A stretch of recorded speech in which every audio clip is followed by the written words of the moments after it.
Hello everyone, welcome to RJ Tech Info. Myself Rajeev Sharma and आज का topic है technology क्या है और ये कैसे काम करता है। शुरू करने से पहले आपसे अनुरोध है कि कंप्लीट वीडियो देखें और रियल लाइफ सिनेरियो के साथ इसे समझें। So let's begin the topic. Technology को समझने से पहले हम यूनिवर्स से लेकर ह्यूमन बॉडी तक का कंसेप्ट समझते हैं। आपने साइंस में पढ़ा होगा कि यूनिवर्स का एग्जिस्टेंस डिफरेंट पार्टिकल्स का आपस में मिलने से बना है ताकि लाइफ फॉर्म को जन्म दे सके। वैसे ही हमारे अर्थ का लाइफ फॉर्म भी है, जिस लाइफ फॉर्म का पार्ट हम ह्यूमन भी हैं। अगर हम हमारे लाइफ की बात करें तो हमारे बॉडी को एग्जिस्टेंस भी सेल्स के कॉम्बिनेशन से बना है, जहां हर सेल्स का अपना बिहेवियर है। तो चलो इसे अब टेक्नोलॉजी के साथ कंपेयर करते हैं। जैसे यूनिवर्सल लाइफ का एग्जिस्टेंस गॉड पार्टिकल से हुआ है, उसी तरीके से टेक्नोलॉजी का एग्जिस्टेंस हम ह्यूमन ने किया है ताकि हमारा टास्क कुछ ही मिनटों में हो सके। बस फर्क इतना है कि हम इवॉल्व हो चुके हैं, जहां हमारा सोचने और करने की क्षमता इंडिपेंडेंटली काम करता है, जहां एवरी डिसीजन हमारा खुद का होता है, लेकिन हम खुद को ऊर्जावान रखने के लिए नेचर के कंट्रोल में रहते हैं।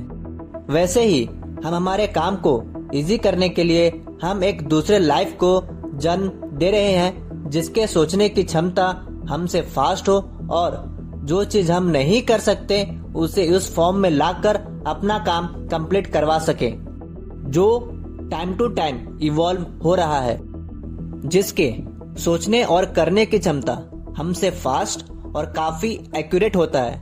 लेकिन फिलहाल उनके सोचने और करने का कमांड हमारे कंट्रोल में है और धीरे धीरे ये और इवॉल्व होते जा रहे हैं। इसके वर्किंग प्रणाली को समझने के लिए टेक्नोलॉजी का एक पार्ट कंप्यूटर को ह्यूमन लाइफ के साथ कंपेयर करके समझते हैं। जैसे हमारे पास एक दिल होता है, जिसका काम पूरे बॉडी में नर्व्स के सहायता से ब्लड को पंप करके भेजना होता है ताकि ह्यूमन बॉडी फंक्शनली काम करता रहे और नर्वस सिस्टम के सहायता से हमारा इंफॉर्मेशन ब्रेन तक पहुंच सके।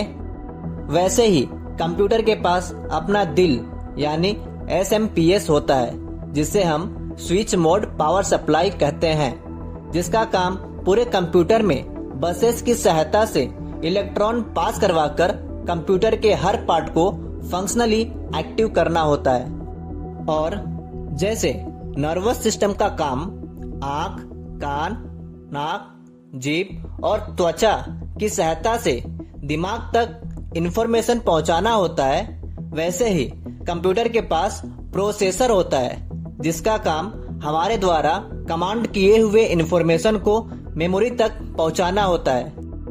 अगर हम बात करें दिमाग की, तो जैसे हमारा दिमाग कॉन्शियस और सब कॉन्शियस में डिवाइडेड है, वैसे ही कंप्यूटर का मेमोरी रैम और रोम में डिवाइडेड है।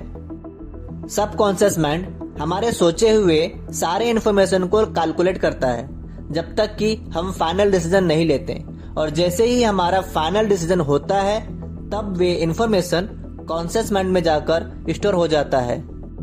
वैसे ही रैम सॉफ्टवेयर की सहायता से इन्फॉर्मेशन को रनिंग में रखता है जब तक कि हम उसे सेव नहीं करते। जैसे ही इन्फॉर्मेशन को सेव करते हैं, वे इन्फॉर्मेशन रोम में जाकर स्टोर हो जाता है, जिसकी सहायता से हम जब चाहे तब सेव किए हुए इन्फॉर्मेशन को देख सकते हैं। अगर हम बात करें कि इसको जोड़कर कौन रखता है, तो जैसे बैकबोन हमारे बॉडी के हर पार्ट को जोड़कर रखता है, वैसे ही कंप्यूटर के पास मदरबोर्ड होता है, जो कंप्यूटर की हर कंपोनेंट को जोड़कर रखता है। और जैसे हमारे दिमाग तक इंफॉर्मेशन पहुंचने के लिए आंख, कान, नाक, जीभ, त्वचा का इस्तेमाल होता है, वैसे ही कंप्यूटर में कीबोर्ड और माउस कनेक्टेड होता है। तो अब आप समझ गए होंगे कि टेक्नोलॉजी हमारे ही लाइफ का एक टेक्निकल वर्जन है, जहां इंफॉर्मेशन को पहुंचाने के लिए नेचुरल मेथड को सेम स्टेप्स के साथ टेक मेथड में कन्वर्ट किया जा रहा है, ताकि उसकी मदद से महत्वाकांक्षाओं को कम समय में पूरा कर सकें। उम्मीद करता हूं कि टेक्नोलॉजी का बेसिक कंसेप्ट समझ आ गया होगा। तो जाने से पहले अगर आपको इन्फॉर्मेशन अच्छा लगा हो तो लाइक करें और ऐसे इन्फॉर्मेशन पाने के लिए आरजे टेक इन्फो चैनल को सब्सक्राइब करके बेल आइकन को एक्टिव कर लें ताकि आपको नए वीडियो का नोटिफिकेशन मिलता रहे। तब तक के लिए गुड बाय और इस वीडियो को देखने के लिए धन्यवाद।